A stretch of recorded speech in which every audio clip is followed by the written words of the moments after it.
So on that note, you know, Jamal's entering his third year. That seems to be kind of the season where a lot of guys take. He obviously took a big leap from rookie to second year, but do you see another big jump to him where he becomes kind of in that echelon of point guards they're talking about in the Western Conference? Yeah, I think hopefully after your third year or going into your third year, you go from being labeled as a really good young point guard or a really good young player to just a really good player. You know, it's that time where the young label is somewhat taken off because you're in your third year. I think the one thing that I'm probably most proud about with that group and our team is that all of our players have gotten better. And I think a big reason why they've gotten better is because a lot of them have been given a chance to play, and most importantly, play through their mistakes. You know, but Jamal has a chance. Obviously, he was injury-free this summer, first time in a while. He's really dedicated himself to his body and to his game. And then, you know, he's going to be a complete basketball player when he defends consistently. He's a two-way point guard, not just a guy that impacts the game with his scoring or his shooting. Yeah, but I've seen a lot of signs of maturity and development with him, and hopefully he'll have a great year. Yeah, because there's not a much more demanding kind of job in this conference with who you have to face on the other end. You know, every yes, and that's why, I mean, 2 years in a row has been trial by fire. Last year especially, starting point guard at 20 years old against the players that he was competing against every night, and the level that we were playing at. And so I didn't see many other teams in the NBA that have that kind of young talent playing the minutes that they played and having the success that we had. So yes, this year 3 is a big year, but I've seen remarkable development with all those guys even before their third year. Hopefully that continues in the right, in the right trajectory. How vocal is he in terms of getting players in the right spots, make sure everything's flow? You know, kind of the floor general point guard of the position. Where is he in that development? Yeah, I think he's continuing to improve and getting comfortable. I think a big part of that, Chris, is being vocal. And you know, I got on the practice the other day. You know, he came over with a screen and roll, and they switched it, and Nikola had a little guard on him, and he just looked at Nikola and gave the ball to him. And I said, tell him to get his big ass in the post. I said, you have to get comfortable with your voice. And we have to, as a team, get comfortable having uncomfortable conversations. Our guys are so nice, they don't want to. It's okay.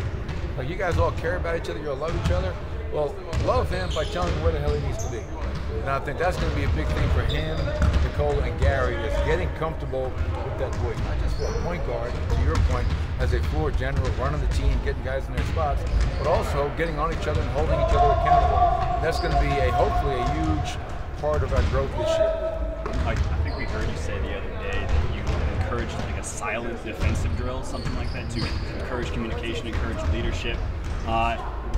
What else can you do to encourage just people to be more vocal, like you were saying, Richard? Yeah, I think so. The premise of that drill was coaches. We didn't say a word. We gave them the drill. That's what we're trying to accomplish. But a lot of times, if you listen to our practice, the coaches would be the loudest guys in the gym. And so we had a quiet policy in effect. Coaches couldn't say a word. It had to all be on the players. And if they didn't do it correctly, they're off the floor, the next group is on. And you know, that is demanding them to communicate.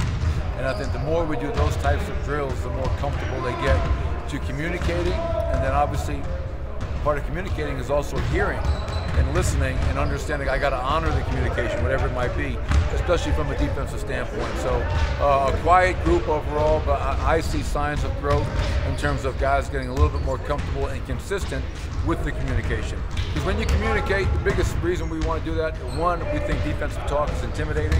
Would you rather play against a team that's really quiet or a team that talks? And the other one is, communication is concentration. In order for me to communicate, I got to know what the hell to say. And that means that forces guys to kind of lock in and understand what we're trying to accomplish. Continuing on the defensive theme there, then what did you think of the defense in Chicago, and what have you thought about the progress on that over the course of the 2 races? I would say in Chicago, I thought our defense was really good. There was one time, a stretch, we had 9 stops in a row. We held them to a really low numbers. I think we're 7th in defensive efficiency coming out of preseason. Now, trust me, it's preseason. We're not, writing letters back to mom and say, look, mom, we did it. We're there. We have a lot of work to do, but I like the commitment Our guys have bought in. The effort is there. We have had 5 preseason games and practices. We have had tremendous examples of this multiple effort. Guys flying around, making a concerted effort to get out to three-point shooters and run guys off. And the best thing about Chicago is we've got a lot of offense off of our defense, which is always a bonus. So, yeah, I think we've had a good preseason, Chris, but, you know, today, moving forward, we still have to get a lot better. And our biggest weakness right now, I would say, is in transition. We have to make sure we're getting back and setting our defense. And when we do that, we're pretty good. Coaches staying quiet, like you were just talking about, how'd that kind of come about? Is that something you've done before, or is it just something you thought of? Yeah, it's something we have talked a lot about as a staff. And, you know, I want an active staff. I want a staff that's involved. You know, but a lot of times we let the players off the hook. So to put the whole onus and emphasis on the players is just something that I thought would force them to have to communicate. And so we put 24 seconds on the clock, and they have to defend the whole possession by communicating and then feeling the clock when we get into a short clock situation, what our calls are. And the more we do that, hopefully the better we're going to get at communicating, feeling the clock, and having discipline.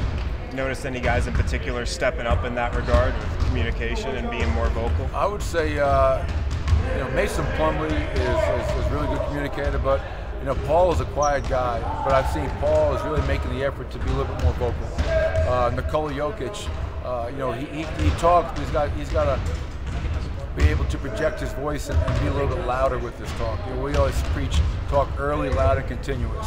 But I think a lot of the guys are, you know, we had great game plan discipline the other night. Guys really took what we were trying to do and put it into a game situation, which allowed us to be a really effective defensive team that night. But, you know, Wednesday night is going to be a whole different ball game. It's going to be, you know, nobody's playing their end of the bench guys. Everybody's playing for real now.